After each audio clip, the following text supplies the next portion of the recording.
Many thanks to singer Dorothy James for leading us in the Black National Anthem. I want to introduce our MCs for this afternoon's program.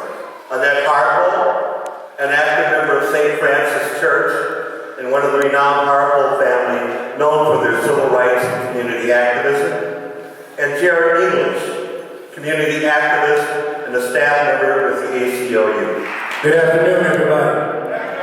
And happy birthday, Dr. King. You can give a round of applause for that. The Martin Luther King Justice Coalition commemorates Dr. King, who confronted not only racism in our society, but also the evils of militarism, poverty, and economic injustice. The state-sanctioned I Have a Dream image of Dr. King is a misappropriation of the truth and has tried to obscure the more radical message of Dr. King with his commitment to peace, true equity, justice, and principled nonviolence. It was Dr. King's strong public stance against the Vietnam War and his launching of the Campaign for Economic Justice that marked him for assassination on April 4th, 1968. And so this 19th year that the MLK Coalition has held this celebration is also the 12th year that we have held our program here at St. Francis of Assisi Church, the birthplace of Milwaukee's civil rights movement. And we have so many great individuals and elders and honored ancestors who were a part of that and are a part of that. And we're going to honor them, and then the youth who are going to carry that torch today. I really thank you for coming here. We're very happy to make this house of God open to a wonderful celebration. And if I could just add a little personal note, thank you too for honoring Peg Kendrigan Peterson. She is a lovely woman here at St. Francis. God bless you all. God bless us all as we continue to live the message and the dream of Dr. King. Good afternoon, everyone. I too want to greet everyone and thank you for coming to help celebrate Dr. King today. Over the 19 past years at this event, we have honored men and women in our community who had a personal connection with Dr. King and contributed to the struggle for civil rights. Several of these respected elders are with us today. Juli, one of the organizers of this event, will introduce them. This is always one of my favorite things to do. I want to start with Mr. Reuben Harpole. Peggy Rosca, Fred Reed, representing the Commandos, George Martin, Dr. Finlayson, Seal Variant also was not able to make it, Reverend Joe and Joyce Elwinger, and Ruth Zabretsky. There's others whom we've also honored for their work with Dr. King. Dr. J. Larkey, who passed away in 2016. And of course, Val Phillips, the grand lady of Milwaukee's civil rights movement, who passed away on April 17th, 2018. The street right outside of this door, which was 4th Street, was renamed Val Phillips Avenue in her honor. We also would like to remember today Mrs. Mildred Harpole, Reuben's wife, and Annette Harpole's mother, who was a great civil rights activist, and she recently passed away on October 24th. We thank them all for their contributions to the civil rights movement, to our community, and for carrying on the work of Dr. King. And this past year, a name surfaced for me, someone who I'd known off and on for many years, and I knew had worked with Father Grappi and had been active in the civil rights movement locally, but I didn't know her story about working in the South with Dr. King. That person is Peggy Kendrigan. So Peggy tells me that she had spent a month down in Mississippi. She went down with Father Grappi. These are the visions that last forever for me. The first vision of that experience was a town called Philadelphia, Mississippi. I marched into Philadelphia with Dr. King to do a memorial to 3 civil rights workers who had been murdered 2 years prior to that. James Chaney, Andrew Goodman, and Nikki Schwerner. They were killed by the Ku Klux Klan with the help of the county sheriff. Dr. King made the observation during the memorial that he had no doubt that some of those who had killed the 3 civil rights workers were in the audience that day. They laughed when he made that comment and started yelling at him and us, "You're damn right." Second image that comes to mind is Canton, Mississippi. We were surrounded in a field by state troopers. And I said, "Father Ruppy, I do not want to die today. They're getting ready to shoot us." During the time that I was trying to run, I literally fell to the ground. They came behind the marchers and were beating people. Hundreds of marchers were very severely injured. I had my guardian angel, Dwayne Tolliver, who literally picked me up off the ground and carried me away so that I was not beaten badly. Eventually, we got to Jackson. Dr. King delivered an inspiring, amazing speech, challenging all of us. I am so grateful for these experiences that I was able to have. Thank you.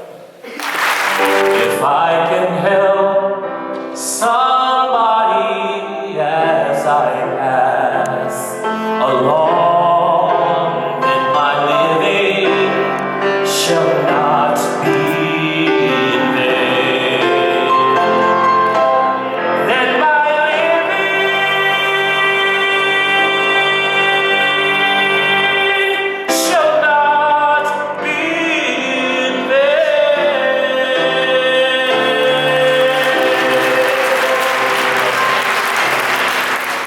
Men do not easily assume the task of opposing their government's policy, especially in a time of war. Some of us who have already begun to break the silence of the night have found that the calling to speak is often a vocation of agony. But we must speak. We must speak with all the humility that is appropriate to our limited vision, but we must speak, and we must rejoice as well. For surely this is the first time in our nation's history that a significant number of its religious leaders have chosen to move beyond the prophesizing of smooth patriotism to high grounds of a firm dissent based upon the mandates of conscience. For we are deeply in need of a new way beyond the darkness that seems so close around us. A few years ago, there was a shining moment in that struggle. It seemed as if there was a real promise of hope for the poor, both black and white, through the poverty program. Then came the buildup in Vietnam. And I watched this program broken and eviscerated as if it were some idle political plaything of a society gone mad on war. And I knew that America would never invest the necessary funds or energies in rehabilitation of its poor, so long as adventures like Vietnam continue to draw men and skills and money like some demonic, destructive suction tube. So as I increasingly compelled to see the war as an enemy of the poor and attack it as such. In 1957, when a group of us formed the Southern Christian Leadership Conference, we were convinced that we could not limit our vision to certain rights for black people, but instead affirmed the conviction that America would never be free or saved from itself until the descendants of its slaves were loosed completely from the shackles they still wear. We were agreeing with Langston Hughes. Oh yes, I see it plain. America never was America to me, and yet I swear this oath, America will be. We are called to speak for the weak, for the voiceless, for the victims of our nation, for those it calls enemy. For no document from human hands can make these humans less our brothers. Thank you. Ain't nobody gonna turn us around. We've got to keep on walking, keep on talking. marching up to the freedom land. Ain't gonna let nobody turn me around, turn me around, turn me around. Ain't gonna let nobody turn me around. Got to keep on walking, keep on talking, marching up the freedom land. Ain't gonna let nobody turn me around, turn me around, turn me around. And got to keep on walking, keep on talking, marching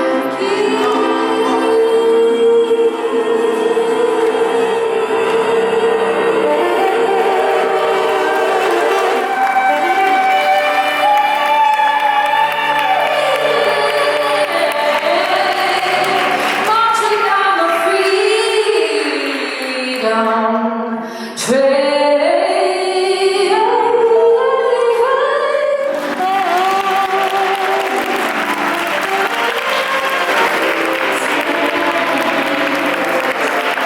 Today we want to honor the young leadership and important social movements here in Milwaukee. They are the authors of our collective future, whether we like it or not. So do a good job, y'all. We're going to recognize several community youth organizations working for political, economic, racial, and social justice in the nonviolent spirit of Dr. Martin Luther King Jr. We would like, first, Urban Underground. They address issues such as gun violence, suicide prevention, human trafficking, and most importantly, they build community. And we're going to bring up Juli and Eric to say a few words. You know, Martin Luther King, you gotta be somebody, you gotta do something. So all my life I always grew up with, if you don't stand for something, you don't fall for anything. So that inspired me to do stuff like join Urban Underground, put together rallies at the dominantly white schools with the help of my peers at Urban Underground. I lost family to gun violence. I lost family to drugs. I had so much loss going on, and I had to figure out a way to just fight back. It's been an amazing journey for me personally, but also knowing that, you know, I do have a purpose. I'm just very thankful for having Urban Underground in my life. I'm thankful for all these people over here, and I just hope that in the future we can and we will change the world. Thank you. Yes is a youth-led, multicultural social justice group working for student, immigrant, and workers' rights. It is a youth arm of Voces de la Frontera. Yes has 12 high school chapters and 3 university chapters across Wisconsin. In 2009, Voces and Yes achieved a huge victory with the passage of the in-state tuition bill for undocumented students in Wisconsin state legislature.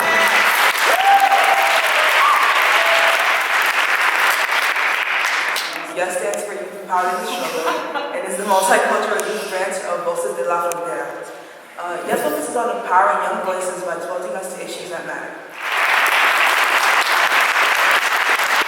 Thank you, Yes.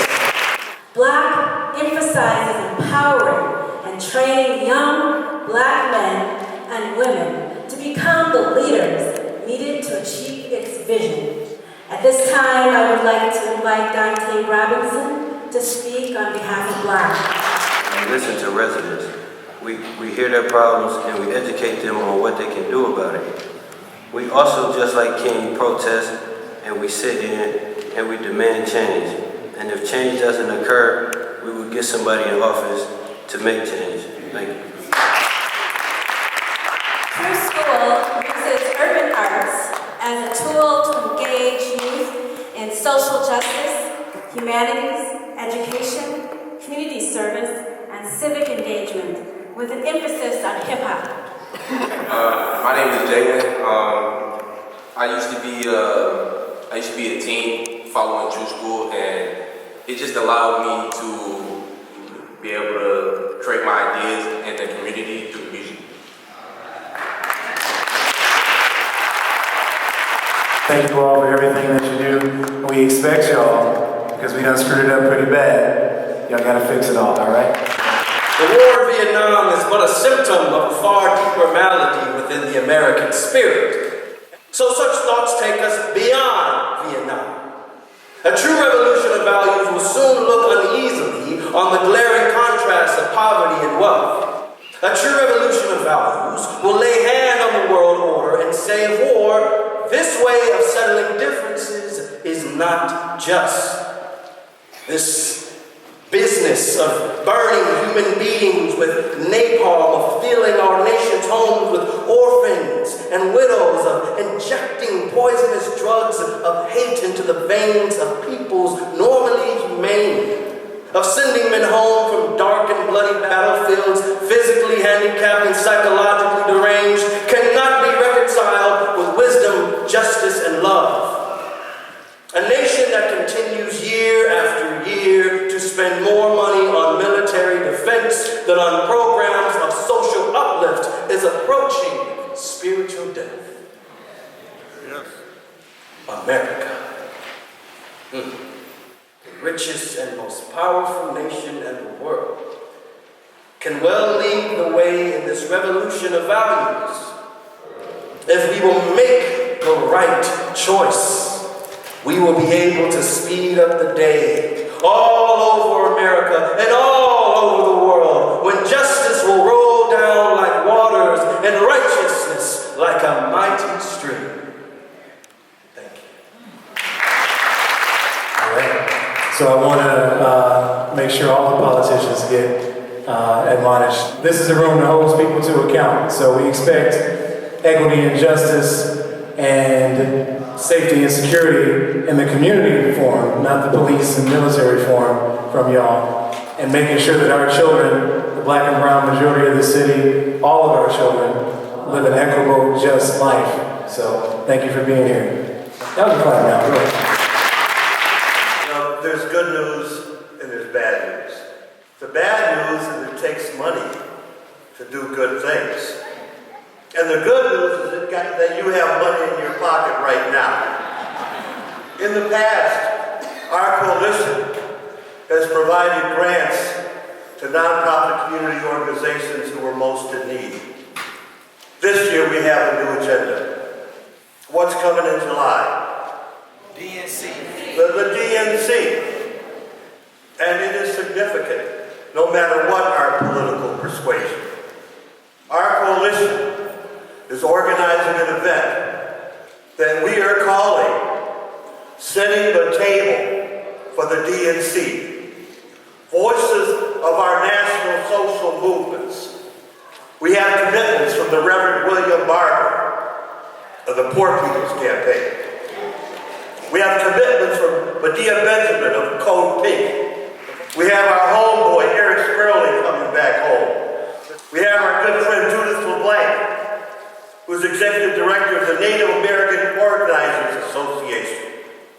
And Bill McKibben, significantly, the international leader of our work in terms of ending this climate crisis. It's important that the voices of our social movements be heard. And we come together to render that message toward those who make decisions for us. July 12th, UWM, 6 to 9. Thank you. Let's dig deep.